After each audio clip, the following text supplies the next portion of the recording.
इसलिए मेरे अजीजों, जो बात मैं कह रहा हूं वो ये है कि कुछ नहीं होना है इस्लाम का और कुरान का और अजमत इस्लाम का। जो कुछ भी है आज हमारा और तुम्हारा इम्तिहान है। इस्लाम तो करबला के मैदान में भी लहलहाता रहा, हुसैन कट गए, बच्चे शहीद हो गए, लेकिन क्या इस्लाम खत्म हुआ? अहमद बिन हम्बल की पीठ पर कोड़े मारे जाते रहे। इमाम वक्त को, इमाम आजम अबू हनीफा का जनाजा जेल से निकाला गया, जेल की सलाखों में आपको रखा गया। तो क्या इस्लाम खत्म हो गया, फीका पड़ गया? इस्लाम चंगेज के जमाने में भी लहरा रहा था, हलाकू के जमाने में भी लहरा रहा था।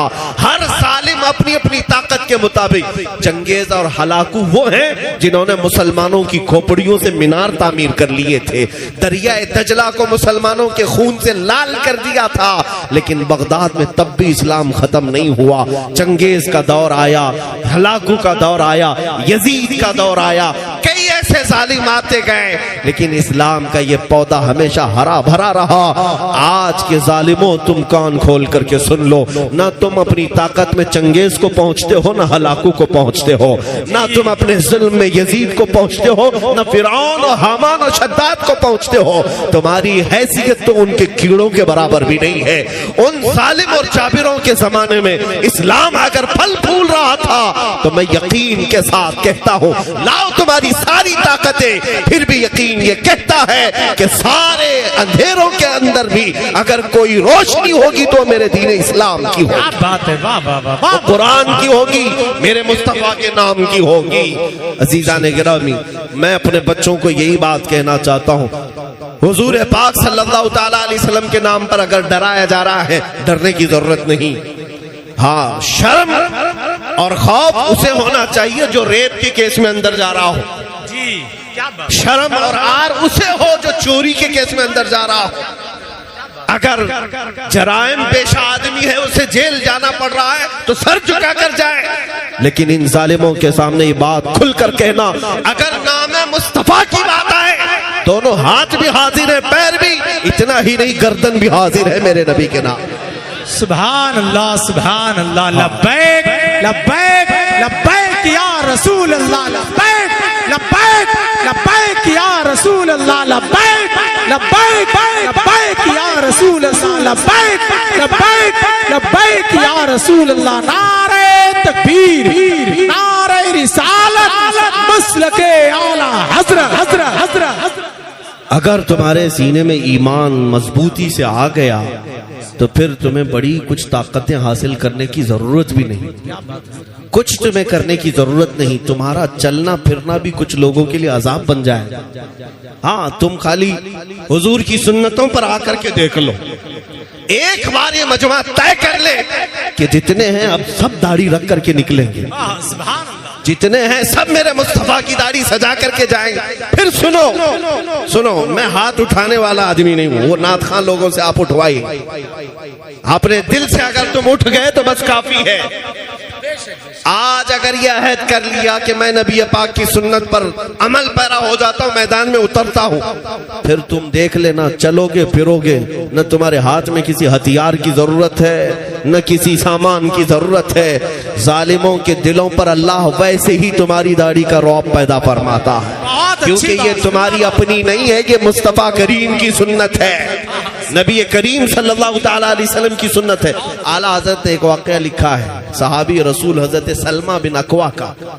एक सहाबी है जिनको हुजूर कहा सिपह सालार कहा जाता था, जमात का सिपह सालार, राजिलु रसूलिल्लाह, पैदल चलने वाले जितने भी हुजूर के सिपाही थे उनके ये सिपह सालार होते हजरत सलमा बिन अकवा।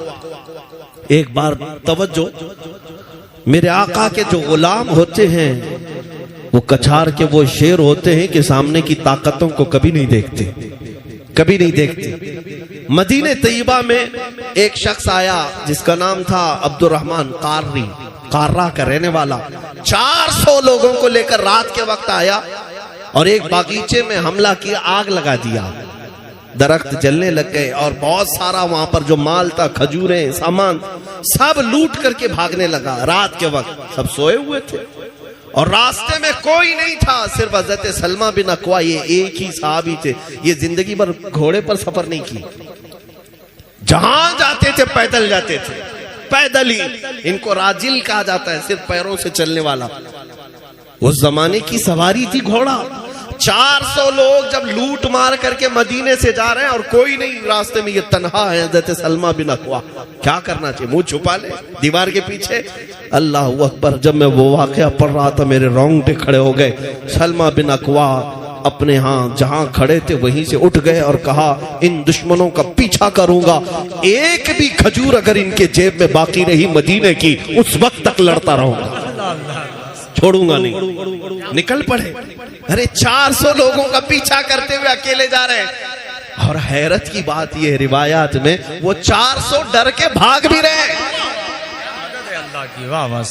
अरे पलट करके आते एक आदमी था, मार देते, नहीं वो भगाए जा रहे। वो घोड़ों पर है और ये पैदल है।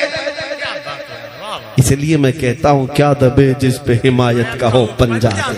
या आला हज़रत ने गौसे पाक के बारे में कहा है, और जिस पर हिमायत का पंजा मेरे मुस्तफा का हो, वो किस बात से डरेगा। सलमा बिन अकवा दौड़ाने लग गए। आला हज़रत ने पूरा वाक़या लिखा है, ये हदीस। कहा कि इतना दौड़ाते थे कि वो घोड़ों को लेकर दौड़ते रहे, और सलमा बिन अकवा की चाल इतनी तेज थी कि घोड़े से ज्यादा तेज दौड़ते थे।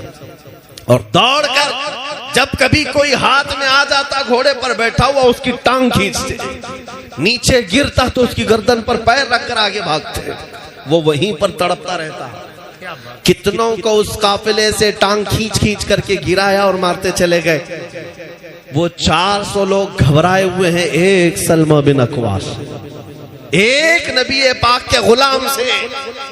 मेरे अजीजों, मैं ये बात क्यों अर्ज कर रहा हूं, तवज्जो। अक्ल इस बात को तस्लीम नहीं करती ना जी। अक्ल इस बात को नहीं मानती कि ऐसा कैसे एक आदमी 10 से भी नहीं लड़ पाता, 400 की बात।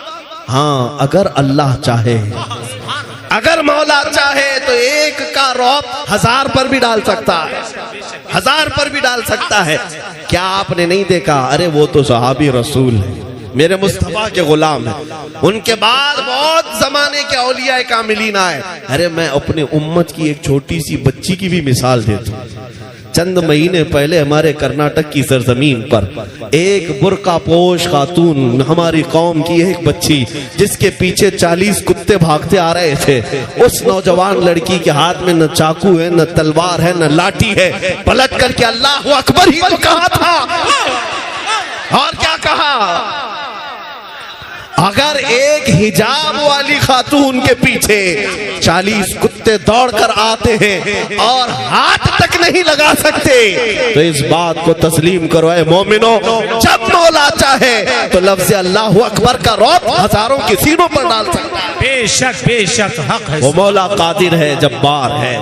सलमा बिन अकवा 400 को दौड़ा रहे हैं, 10 इधर गिरे, 10 उधर गिरे, गिरते जा रहे हैं और ये मुकाबला करते जा रहे हैं।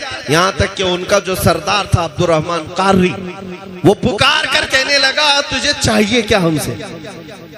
तू कहां तक दौड़ाएगा? क्या चाहिए?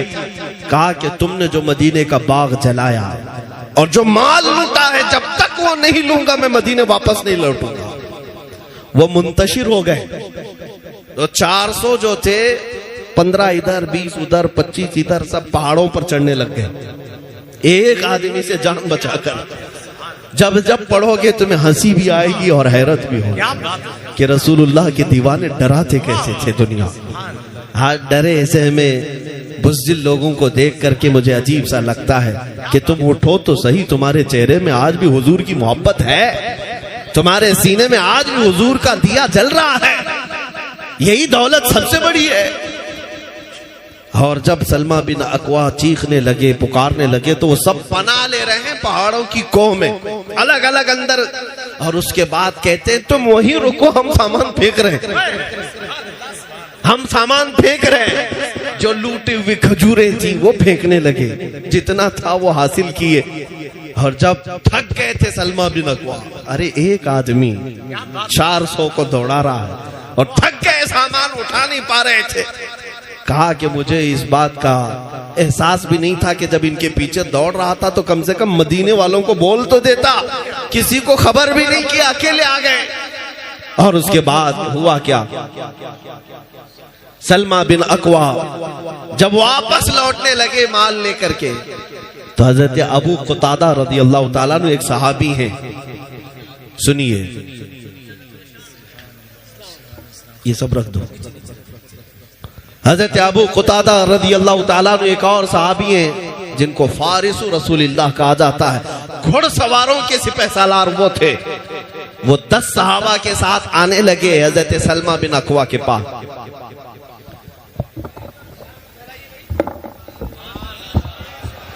देखना है ना,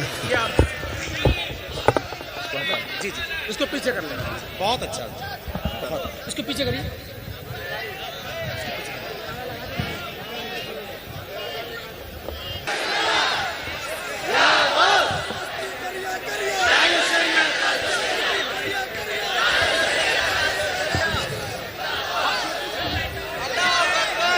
चले, अगर देखना ही अहम है तो हम खड़े होने पर भी फख्र महसूस करते हैं। हजरत सलमा बिन अकवा के पास एक सहाबी आए, हजरत अबू कुतादा 10 सहाबा को लेकर सवार, और बीच रास्ते में आए, कहा कि सलमा बिन अकवा हम तुम्हारी मदद के लिए आए हैं, हम तुम्हारी मदद के लिए आए, चलो उनको और दौड़ाते हैं। अब तवज्जो, हजरत सलमा बिन अकवा अकेले गए थे।